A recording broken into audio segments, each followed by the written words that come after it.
नाशिकच्या मालेगाव तालुक्यातील टोकडे गावातील भगतसिंग नावानं प्रसिद्ध असलेला भगवान फरस या दुग्ध व्यावसायिकानं प्रजासत्ताक दिनानिमित्त बाईकला तिरंगा झेंडा बांधून चालत्या बाईकवर विविध प्रकारचे चित्तथरारक स्टंट करीत तिरंगा ध्वजाला अनोख्या पद्धतीनं मानवंदना दिली।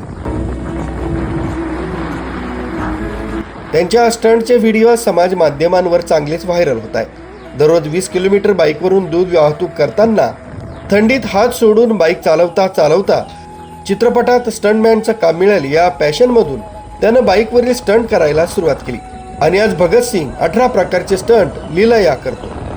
त्याचे अनेक स्टंट व्हायरल होत आहे। तसं स्टंट करणं कायद्यानं गुन्हा आहे, मात्र मालेगाव परिसरात भगतसिंगच्या स्टंटची चर्चा आहे। माझ्यासारखे स्टंट इतरांनी करू नये असा संदेशही भगतसिंग देत असतो। समृद्धी महामार्गावर 700 किलोमीटर बाईकवर विविध स्टंट करून विश्वविक्रम करण्याचा मानस भगतसिंग यानं बोलून दाखवलाय।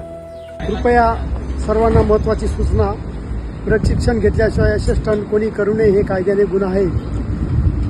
26 जानेवारी निमित्त मी जे स्टंट केले हे एक नमुना आहे। माझी अशी इच्छा आहे की 700 किलोमीटर वर्ल्ड रेकॉर्ड बनवायची माझी इच्छा आहे समृद्धी महामार्गावर। जय हिंद, जय महाराष्ट्र।